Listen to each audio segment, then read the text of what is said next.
अल्लाहुम्मा सल्लि अला सय्यिदिना व मौलाना मुहम्मद मअदनिल जूद वल करम व आलिहि व अस्हाबिहि व बारिक व सल्लिम। वो अबकरी शख्सियत जिनके हवाले से मैं एक बात अर्ज करता हूँ कि जब हजरत यार अलवी रहमतुल्लाह ताला अलैह की मुलाकात सरकार हुजूर मुफ्ती आज़म हिंद अलैहि रहमतु व रिज़वान से हुई, उस वक्त हुजूर मुफ्ती आज़म हिंद अलैहि रहमतु व रिज़वान ज़ईफ़ी की दहलीज पर कदम रख चुके थे। मुलाकात के वक्त हजरत यार अलवी अलैहि रहमतु व रिज़वान ने हुजूर मुफ्ती आज़म हिंद अलैहि रहमतु व रिज़वान के कांधों को बोसा दिया। देखने वालों ने जब देखा तो कहा, हुजूर अकीदत में लोग दस्त बोसी करते हैं, एहतराम में पेशानी चूमते हैं या कदम बोसी करते हैं, पहली बार किसी को कांधा चूमते मैंने देखा है। ये कांधा चूमने की वजह क्या है? जवाब में फरमाया गया, इस उम्र में भी जिसने सुन्नियत का बोझ अपने कांधे पर उठा रखा है, ये कांधा है ही ऐसा कि इसको चूमा जाए। अगर आज राजस्थान की सरजमीन और इसके अलावा बहुत सारे मकामात पर सुन्नियत का चिराग जलता हुआ दिखाई देता है, तो हुजूर मुफ्ती आजम राजस्थान जो ज़ईफ़ी की दहलीज पर ही नहीं बल्कि मुकम्मल ज़ईफ़ होने के बावजूद भी ऑटो रिक्शा के अंदर सफर कर करके हर काम करने वाले की हौसला अफजाई और उन्हें दुआओं से नवाज कर हर गली कूचे में सुन्नियत के चिराग को उन्होंने रोशन फरमाया है।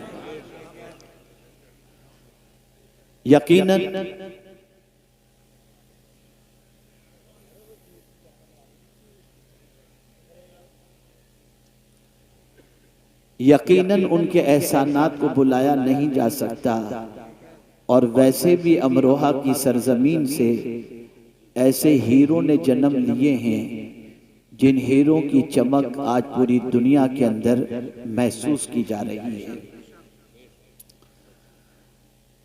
मैं चूंकि अब पहले यूपी कम आता था, अब थोड़ा सा आने लगा हूं,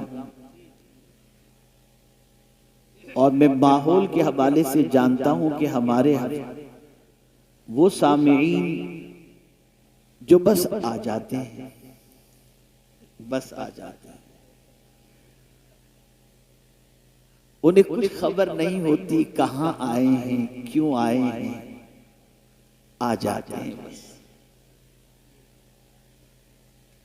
तो जहन के अंदर एक बात बैठी कि इन आने वालों को सिर्फ आने वाला नहीं बामकसद आने वाला बनाया जाए, ताकि जब यहाँ से लौटें तो उनकी जिंदगी में इनकलाब पैदा हो।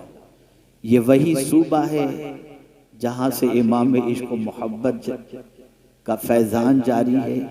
ये वही सूबा है जहाँ से सरकार हुज़ूर मुफ्ती आज़म हिंद अलैहि रहमा का फैज़ान जारी है। ये वही सूबा है जहाँ हजरत मखदूम सिमना आराम फरमा रहे हैं। ये वही सूबा है जहाँ पर हजरत अब्दुल कादिर बदायूनी रहमतुल्लाह ताला अलैह आराम फरमाए।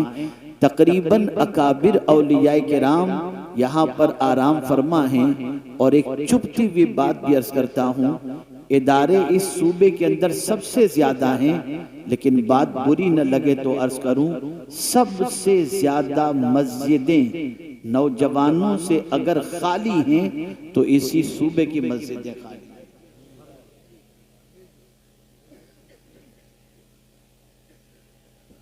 मैं सिर्फ नमाज पर गुफ्तगू करना नहीं चाहता, मैं कुछ आज आपको ऐसी बात समझाना चाहता हूं कि जो इस्लाम का हुस्न आपकी जिंदगी में शामिल हो जाए तो उस हुस्न से आप दूसरों को भी हसीन बना सकते हैं और दूसरों की जिंदगियों में भी इनकलाब पैदा कर सकते हैं। हजरत अम्र इब्न अब्बास रदियल्लाहु ताला अन्हु ये कदीमुल इस्लाम है। इस्लाम कबूल करने वालों में आपका चौथा नंबर है। आगोश इस्लाम में कदम रख चुके, दामन मुस्तफ़ा सल्लल्लाहु अलैहि वसल्लम थाम चुके। और आप अच्छी तरीके से जानते हैं कि इब्तिदाई इस्लाम के अंदर आगोश इस्लाम में कदम रखना कई मुसीबतों को दावत देने के मुतरादिफ था। बावजूद इसके हजरत अम्र इब्न अब्बस रसूल आज़म सल्लल्लाहु अलैहि वसल्लम की गुलामी कबूल करते हैं और दाखिल इस्लाम होते हैं। दाखिल इस्लाम होने के बाद कुछ अरसा गुजरा कि रहमत आलम सल्लल्लाहु अलैहि वसल्लम की शबो रोज की काविशों को वो महसूस करते हैं कि रहमत आलम सल्लल्लाहु अलैहि वसल्लम सुबह निकलते हैं और लोगों को दावत देते हैं और शाम लौटते हैं तो थके हुए होते हैं, लफ्जों के तीर चलते हैं, कभी पत्थर बरसाए जाते हैं, कभी कांटे बिछाए जाते हैं, कभी फप्तियां कसी जाती हैं और न जाने किस किस तरीके से क़ल्बे मुस्तफ़ा सल्लल्लाहु अलैहि वसल्लम को अजियत पहुंचाई जाती है। हजरत अम्र इब्न अब्बस इस मंजर को देखते थे। हजरत अम्र इब्न अब्बस रज़ी अल्लाह तआला अन्हु इस्लाम कबूल करने के बाद पूछते हैं, मम मअका अला हाज़ल अम्र, या रसूल अल्लाह सल्लल्लाहु अलैहि वसल्लम, ये जो दीन का काम आप कर रहे हैं तो इस दीन के काम करने में आपके साथ कौन कौन है? तो अल्लाह के रसूल सल्लल्लाहु अलैहि वसल्लम ने फरमाया, हुर्रुन व अब्दुन, एक आजाद है और एक गुलाम है। आजाद से मुराद अफजलुल बशर बादल अंबिया सय्यदना सिद्दीक़ अकबर रज़ी अल्लाह तआला अन्हु, और गुलाम से मुराद हजरत बिलाल रज़ी अल्लाह तआला अन्हु। इस सवाल के बाद रसूल आज़म सल्लल्लाहु अलैहि वसल्लम से जो उन्होंने सवाल किया इस्लाम कबूल करने के बाद, या रसूल अल्लाह सल्लल्लाहु अलैहि वसल्लम, इस्लाम क्या है? मल इस्लाम या रसूल अल्लाह, मुसलमान हो चुके हैं, कलेमा पढ़ चुके हैं, दाखिले इस्लाम हो चुके हैं, उसके बाद भी पैगंबर रहमत सल्लल्लाहु अलैहि वसल्लम से पूछते हैं, मल इस्लाम या रसूल अल्लाह, इस्लाम क्या है? आज मुझे वही आपको समझाना है। मेरे प्यारे आका सल्लल्लाहु तआला अलैहि वसल्लम के प्यारे दीवानों, कलेमा पढ़ लेने के बाद आदमी आगोश इस्लाम में कदम तो रख लेता है, लेकिन इस्लाम के कुछ तकाजे हैं, इस्लाम की कुछ रिक्वायरमेंट है। इस्लाम चाहता है कि सिर्फ तुम नाम के मुसलमान न बन के रहो, बल्कि मुसलमान अगर हो तो कंप्लीट मुसलमान बन जाओ। अल्लाह अज़्ज़ व जल्ल ने फरमाया, या अय्युहल्लज़ीना आमनु दुखुलू फिस्सिल्मि काफ़ा, ऐ ईमान वालो इस्लाम में पूरे पूरे दाखिल हो जाओ। जाहिर सी बात है, आप कलेमा पढ़कर मुसलमान हो चुके, आपको फायदा हुआ, लेकिन इस्लाम ये चाहता है कि आपकी जात नफा बख्श हो। इस्लाम ये चाहता है कि जिस मजहब के मानने वाले हो उस मजहब का हुस्न आपकी जबान से, आपके किरदार से छलकता हुआ दिखाई देना चाहिए। ये नहीं कि आप मुसलमान तो कहला रहे हैं लेकिन किरदार जाहिलाना आपका हो, अंदाज बिल्कुल बेवकूफ वाला हो, जिंदगी आपकी आवारगी की दहलीज पर पहुंची हुई हो। नहीं नहीं, बल्कि जब आपने मुसलमान अपने आप को कहा है तो आपकी जिंदगी से हुस्न इस्लाम छलकना चाहिए, हुस्न इस्लाम नुमाया होना चाहिए। इसीलिए अल्लाह के रसूल सल्लल्लाहु अलैहि वसल्लम से हजरत अम्र इब्न अब्बस ने पूछा, मल इस्लाम या रसूल अल्लाह, ए अल्लाह के रसूल इस्लाम क्या है? अब जो इस्लाम हुजूर ने बताया, इतना बड़ा मजमा यहाँ पर मौजूद है, पूरी दुनिया के अंदर बड़ी आबादी मुसलमानों की मौजूद है, मुल्क के अंदर बेशुमार मुसलमान मौजूद हैं। मैं चाहता हूँ कि उन मुसलमानों की जिंदगी में वो इस्लाम जो पैगंबर रहमत ने बताया, उस इस्लाम को तलाश करो। तो मैं यकीन के साथ कह सकता हूँ, उस इस्लाम को जब हम मुसलमानों की जिंदगी में तलाश करेंगे तो दूर तक वो इस्लाम नजर आता दिखाई नहीं देगा। आप सोचते होंगे वो इस्लाम कौन सा है? जब पैगंबर रहमत सल्लल्लाहु अलैहि वसल्लम से पूछा गया, मल इस्लाम या रसूल अल्लाह, ए अल्लाह के रसूल इस्लाम क्या है? तो मेरे आका सल्लल्लाहु अलैहि वसल्लम ने फरमाया, तीबुल कलाम, पाकीज़ा बात करना, पाकीज़ा बात करना ये इस्लाम है। तुम अगर पाक इस्लाम कबूल कर चुके हो तो सिर्फ तुम्हारा बदन पाक नहीं होना चाहिए, तुम्हारा वजूद पाक नहीं होना चाहिए, जहां नमाज पढ़ते हो वो जगह ही सिर्फ पाक नहीं होनी चाहिए, तुम्हारी जबान भी पाक और जबान से निकलने वाला जुमला भी पाक होना चाहिए। तीबुल कलाम, एक मुसलमान जब जबान खोले तो उसकी जबान से निकलने वाले कलेमात पाकीज़ा हों।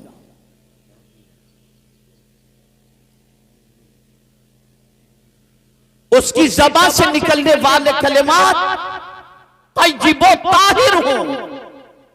इसलिए कि पाकीज़ा कलेमात जब ज़बान से निकलते हैं तो वो दिल पर असर करते हैं, और जब कोई अच्छी बात करता है तो उस अच्छी बात करने वाले की मोहब्बत सामने वाले के दिल में अल्लाह पैदा कर देता है।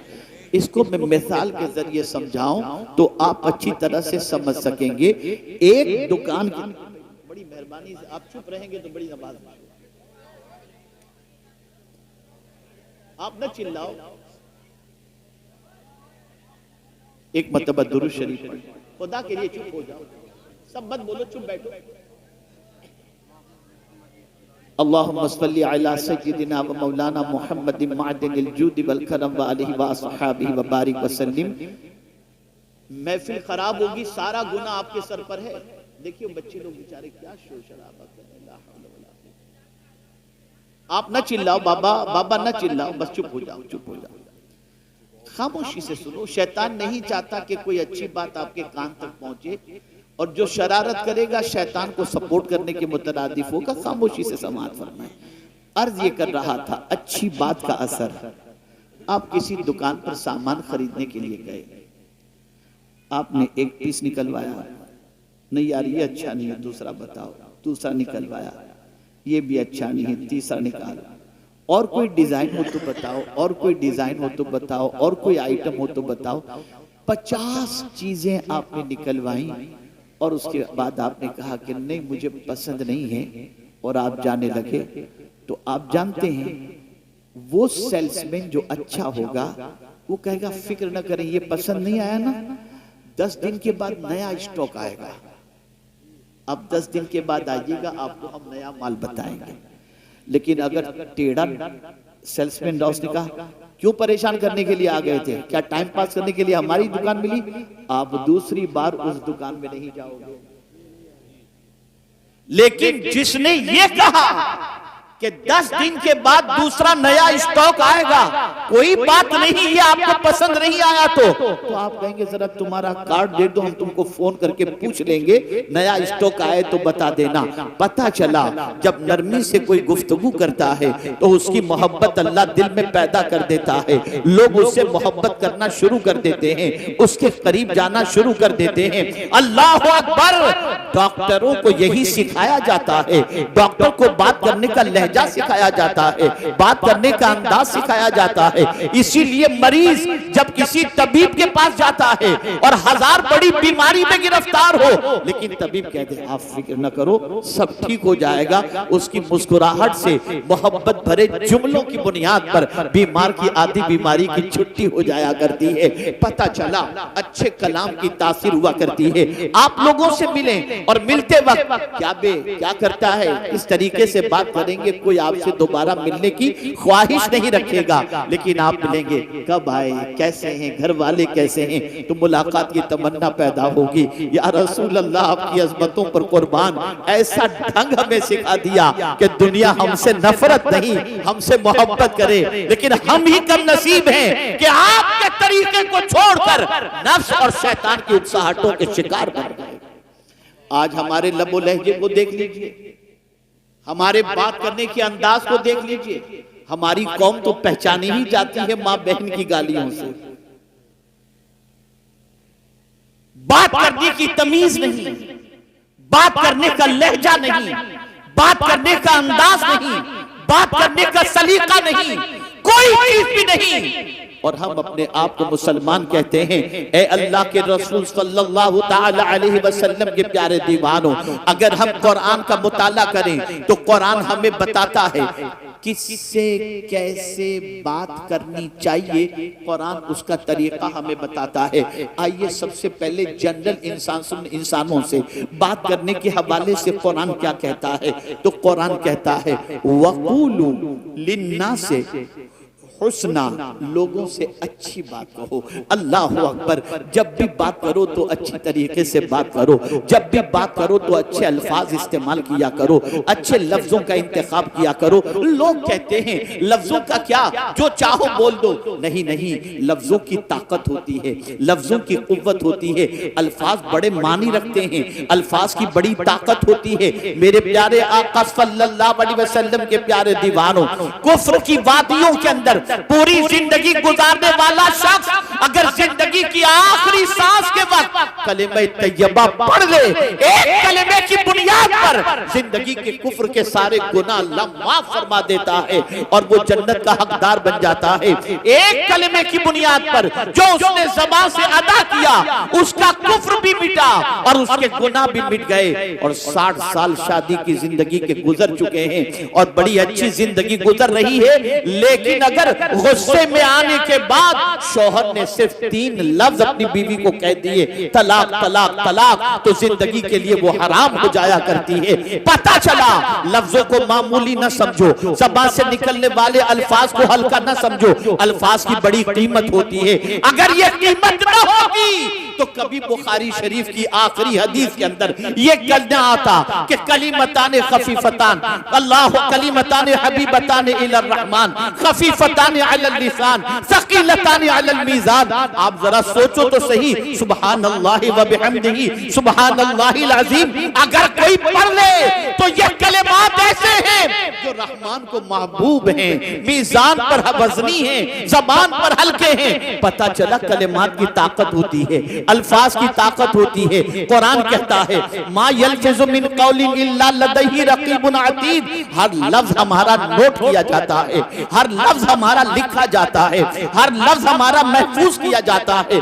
मेरे प्यारे आका सल्लल्लाहु अलैहि वसल्लम के प्यारे दीवानों, आप जरा देखें, जनरल इंसानों से बात करनी हो तो कुरान कहता है वक़ूलु लिन्नास हुस्ना, लोगों से अच्छी बात कहो। और खुद हुजूर से फरमाया वक़ुल लिइबादी यक़ूलु लती हिया अहसन, मेरे महबूब मेरे बंदों से कह दो जब भी बोले तो अच्छी बात बोले।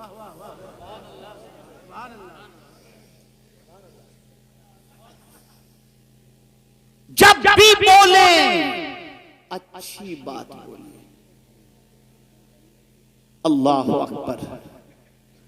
हैरत और ताज्जुब की बात है, जिस कौम से लोग बोलना सीखते थे आज उस कौम की बोली की वजह से लोग उससे नफरत करते हैं। आज आप जरा देखो, मुझे एक आयत याद आ रही है, मेरे पास वक्त की थोड़ी किल्लत भी है, जल्दी निकलना भी है। एक बात मैं अर्ज करता हूं, आज क्या हो रहा है, फहाशी फैल रही है ना, बदकिरदारी फैल रही है, बुराई फैल रही है, और इस तरह से फैल रही है कि अल-अयाज़ु बिल्लाह, बाप भी फहाशी में गिरफ्तार, माँ भी, बेटा भी, बेटी भी, इल्ला माशाअल्लाह। आप कहेंगे माँ बाप, बाप बेटा, भाई बहन, बेटी सब, जी हाँ साहब।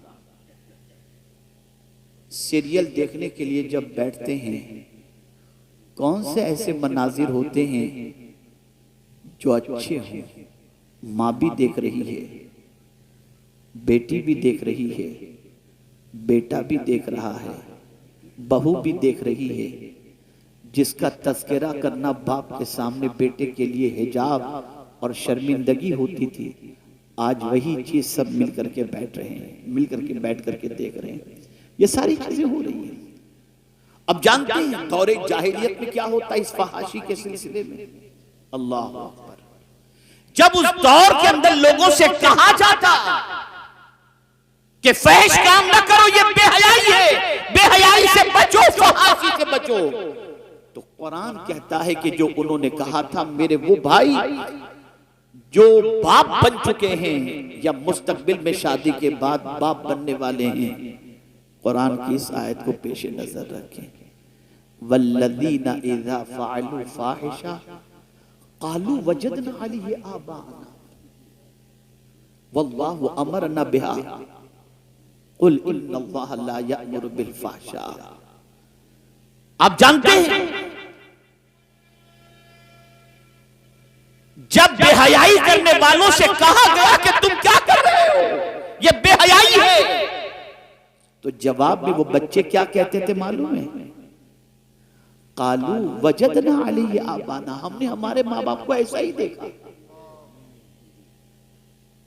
आज का बाप अगर बेटे के सामने बेहयाई करे, आज की मां बेटे के साथ बैठकर गंदी पिक्चर देखे या सीरियल देखे और उसके बाद बच्चे को बेहयाई से रोकने के लिए जब कहेगी, तो कुरान ने पहले ही कह दिया कि दौरे जाहिलियत में जो कहा जाता था, आज का बेटा वही कहेगा। मुझे याद है मेरे एक दोस्त ने मुझसे कहा, मेरे बेटा आउट ऑफ ट्रैक जा रहा है, हजरत जरा उसे समझाइए। मैंने कोशिश की और मैंने समझाने की भरपूर मेहनत की। कुछ दिनों के बाद आप जानते हैं मेरे दोस्त ने मुझसे कहा, हजरत अब इसको मत समझाइएगा, छोड़ दीजिए उसके हाल पर। मैंने कहा क्यों, क्या हुआ, किसी दिन अल्लाह तौफीक दे देगा। कहा नहीं, एक दिन मैं अपने बेटे से कहा, बेटा तू जो कर रहा है वो सही नहीं है। तो मेरे बेटे ने मुझे जवाब में कहा, अब्बा जब आप मेरी उम्र के थे तो क्या करते थे। आज जो लोग बदकिरदारी से अपने दामन को दागदार करके ये तसव्वुर करते हैं कि हम अपनी जिंदगी को ऐशो मौज के अंदर गुजारें, ये उम्र है हमारी, कल तुम्हारी औलाद अल्लाह न करे गलत रास्ते पर जाने के बाद ये न कहे कि हम तो वही कर रहे हैं जो हमारे बाप ने किया था। आज गालियां विरासत में मिल रही हैं, आज चिल्लम चिल्ली विरासत में मिल रही है, आज बदतमीजी विरासत में मिल रही है, आज घर घर के झगड़े विरासत में मिल रहे हैं। ये सारी चीजें घरों से निकल कर आती हैं और फिर उसके बाद वही सोसाइटी में फैलती चली जाती हैं।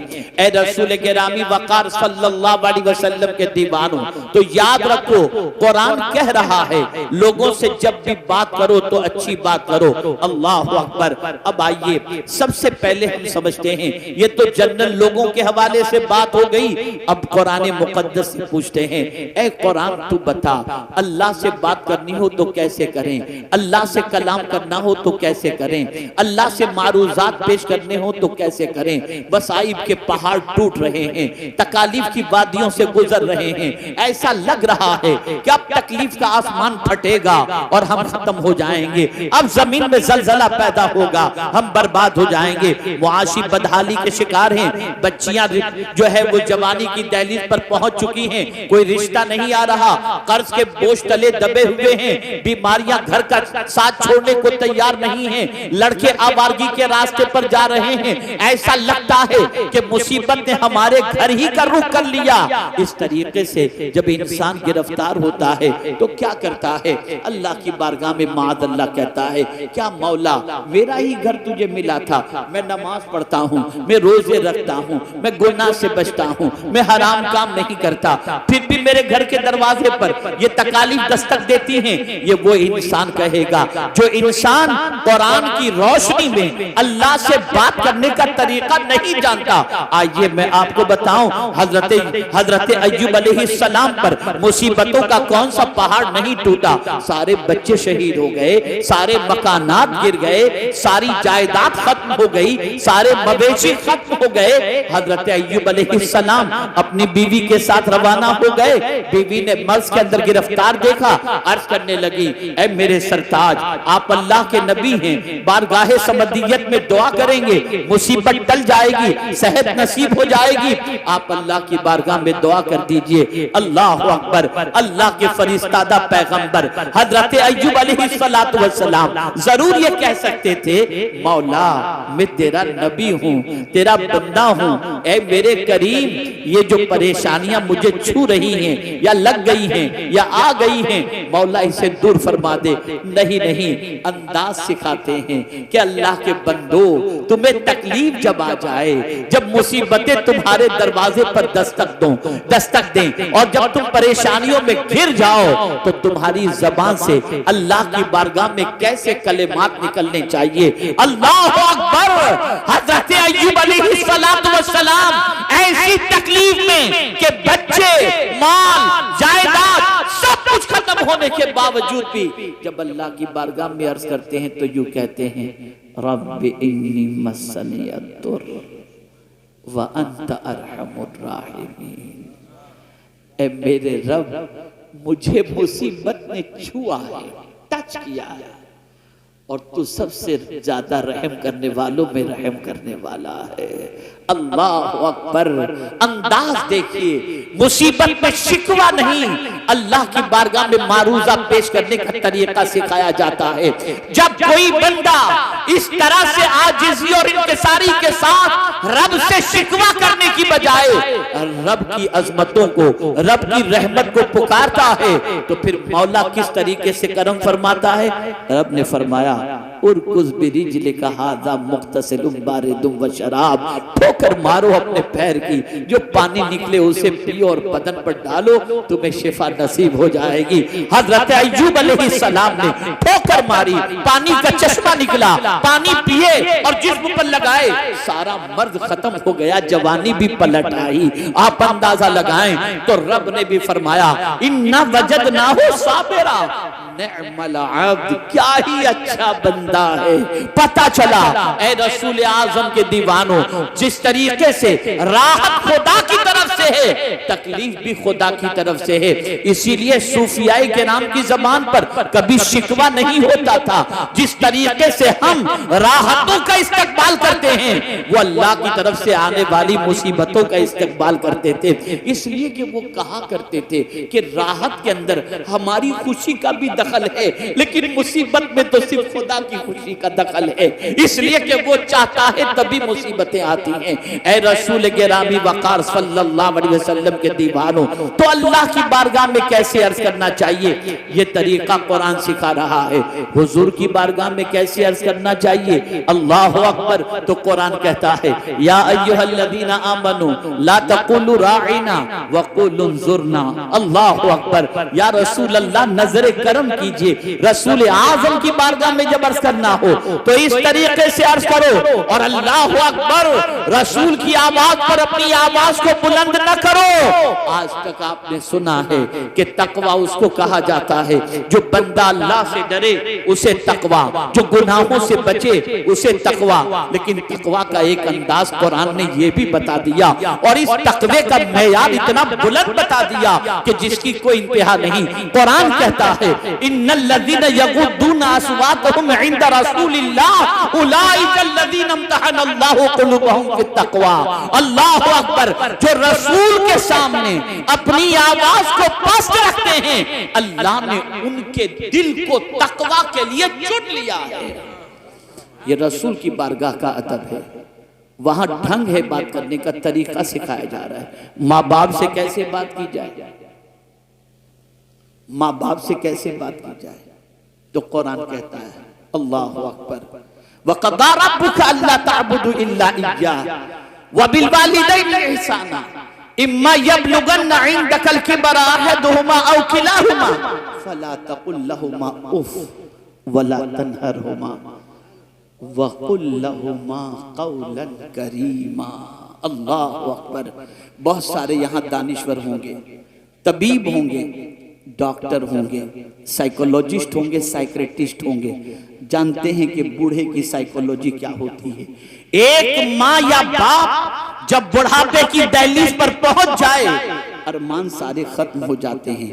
अच्छे पहनने का अरमान नहीं, अच्छे खाने का अरमान नहीं, अच्छे घर का अरमान नहीं, अच्छी गाड़ी का अरमान नहीं, इसलिए कि उम्र के उस हिस्से में पहुंच चुके हैं जहां बस जिंदगी कट रही है। तो बुढ़ापे में एक बाप अपनी औलाद से क्या चाहता है, एक माँ अपनी औलाद से क्या चाहती है। अल्लाह अकबर। कुरान ने उस नफ्सियात को सामने रख करके बुढ़ापे के ही दौर को याद करवाया और फरमाया इम्मा यबलुगन्ना इंदकल किबरा अहदुहुमा औ किलाहुमा। जवान की बात नहीं फरमाई कि जब तुम्हारे माँ बाप जवान हो तो उफ न कहो, हालांकि जवानी में भी उफ नहीं करना चाहिए, लेकिन अगर तुम्हारे माँ बाप में से कोई बुढ़ापे को पहुंच जाए तो उन दोनों में से किसी को उफ भी न कहो, उन्हें झिड़को भी नहीं। मेरे करीम उनसे कैसे बात करें?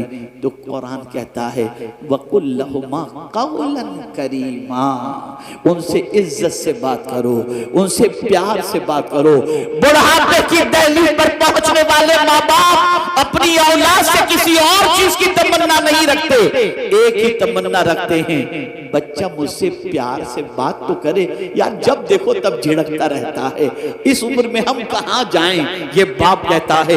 लेकिन जब एक बच्चा अपने बाप के बुढ़ापे के पहुंचने के बाद, माँ बाप के बुढ़ापे में पहुंचने के बाद जब नरमी से बात करता है, शफकत से बात करता है, प्यार से बात करता है, बेटा सो रहा होता है, माँ की दुआएं बाप इजाबत से टकरा रही होती हैं। ए अल्लाह, बुढ़ापे में जिस तरह से मेरी औलाद ने मुझे सुकून की दौलत अता फरमाई, तू भी इसे सुकून की दौलत से माला माल कर देना।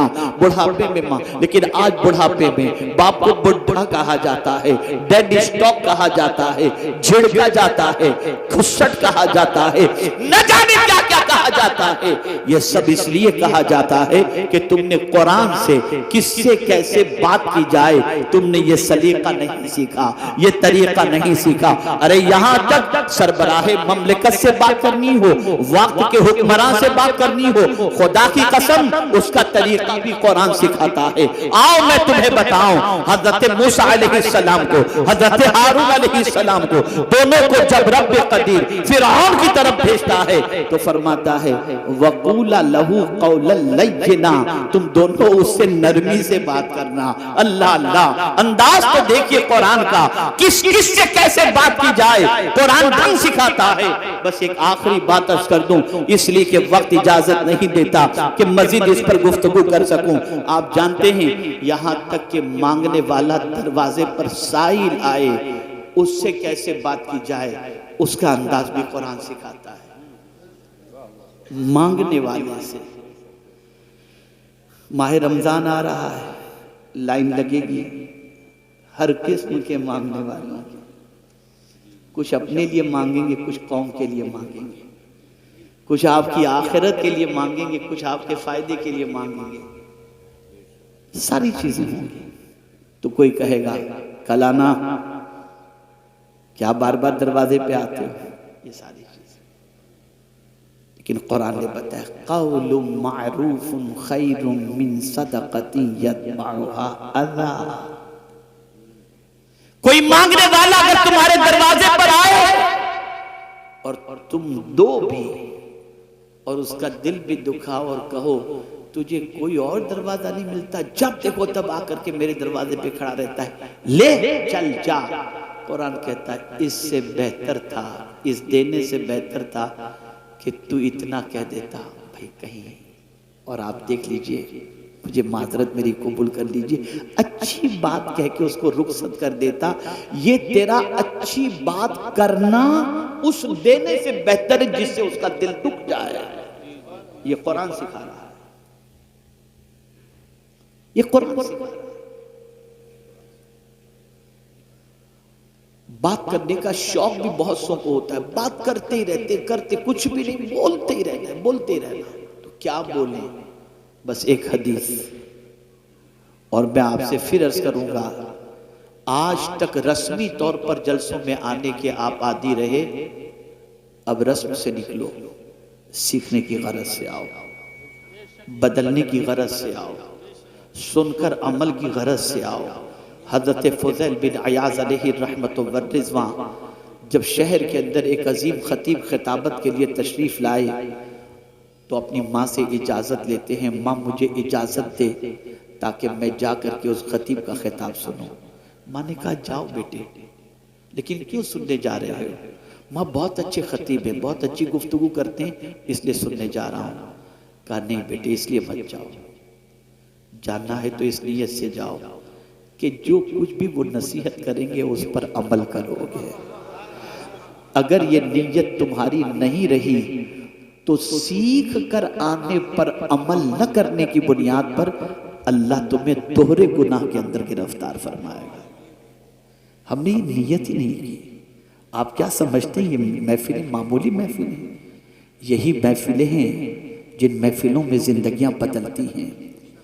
लेकिन हम आते हैं बेवुजू आ गए, ऐसे ही आ गए, चलो जाते हैं, चलो देखते हैं, चलो घूमते हैं, चलो ये करते हैं, चलो वो करते हैं, बाकी कुछ भी नहीं। इसलिए कोरे आते हैं, कोरे चले जाते हैं। आकाए करीम सल्लल्लाहु अलैहि वसल्लम ने इरशाद फरमाया, जो शख्स, इस हदीस को हमेशा के लिए ज़हन में महफूज कर लो, जो शख्स अल्लाह और यौमे आखिरत पर ईमान रखता हो उसे चाहिए कि अच्छी बात करे वरना चुप रहे। ये हुजूर का इरशाद है। और रसूल आज़म सल्लल्लाहु अलैहि वसल्लम ने इरशाद फरमाया, जो शख्स अपनी जबान और शर्मगाह की हिफाजत का जिम्मा ले, मैं उसकी शफाअत का जिम्मा लेता हूं। यह है जबान। दो चीजें याद आ गई, अरसर के गुफ्तगू खत्म करता हूं। एक चीज, इबादत में लज्जत नहीं मिलती। नमाज पढ़ते हैं, चलती है, कुछ पता ही नहीं चला। इसको मैं समझाऊंगा तो आप समझ जाएंगे आज के दौर के एतबार से। कैसे समझेंगे? खाना खा रहे हैं, किसी का फोन आ गया, बात भी करने खा रहे, क्या खाया पता ही नहीं चला, क्या खाया पता ही नहीं चला, जायका ही समझ में नहीं आया, इसलिए कि फोन पे हम लगे थे, तवज्जो कहीं बटी थी। ऐसे ही इबादत का मामला है। इबादत की भी लज्जत होती है, इबादत का भी जायका होता है।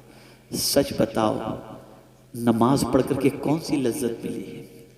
और अगर नमाज में लज्जत न होती तो गौसे पाक 40 साल तक इशा के वज़ू से फजर की नमाज अदा न फरमाते।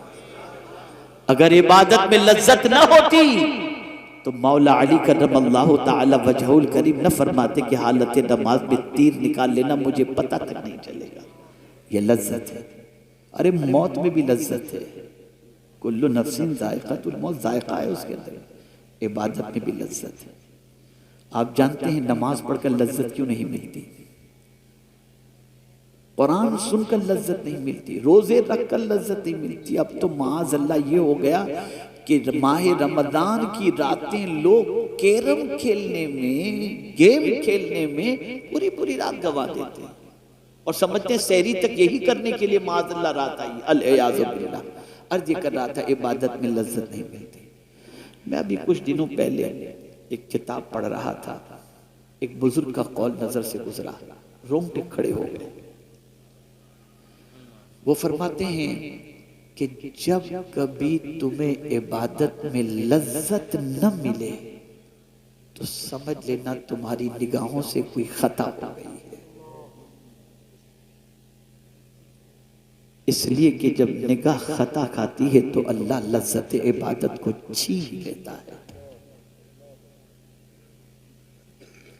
हज़रत अब्दुल्लाह इब्न मुबारक रज़ियल्लाहु ताला अन्हु फरमाते हैं, बदन में सुस्ती, इबादत में सुस्ती, रोजी में तंगी, जब ये तीन चीजें तुम्हें हासिल हो जाएं या ये तीन चीजों में तुम गिरफ्तार हो जाओ तो समझ लेना अल्लाह का कोई नापसंद जुमला तुम्हारी ज़बान से निकल गया है, जिसकी वजह से तुम इस तकलीफ में गिरफ्तार हो। बदलो अपनी सोच को, ज़बान को दुरुस्त करो, वो कहो जो कहने का हुक्म है, वैसा कहो जैसा कहने का हुक्म है। अल्लाह रब्बुल इज़्ज़त जल्ल जलालहू, आक़ाए करीम रऊफ़ुर रहीम अलैहि तहिय्यतु व तस्लीम के सदक़ व तौफ़ील मुझे आपको सबको कुरान और अहादीस पर अमल की तौफीक नसीब फरमाए। हमारे अलहाज मोइन साहब जो माशाअल्लाह बड़े फ़ाल व मुतहर्रिक हैं, सोशल एक्टिविटीज़ से लेकर सारी एक्टिविटीज़ के अंदर दीनी एक्टिविटीज़ में, अल्लाह ताला इनकी खिदमत जलीला को अपनी बारगाह में कबूल फरमाए। और परवरदिगार जितने भी उलमाए ज़वील एहतराम यहाँ पर तशरीफ़ फरमा हैं, परवरदिगार आक़ाए करीम सल्लल्लाहु अलैहि वसल्लम के सदक़ व तुफ़ैल सबके साये आतिफ़त को हम सब पर दराज फरमाए। वमा अलैना इल्लल बलागुल मुबीन। अस्सलामु अलैकुम।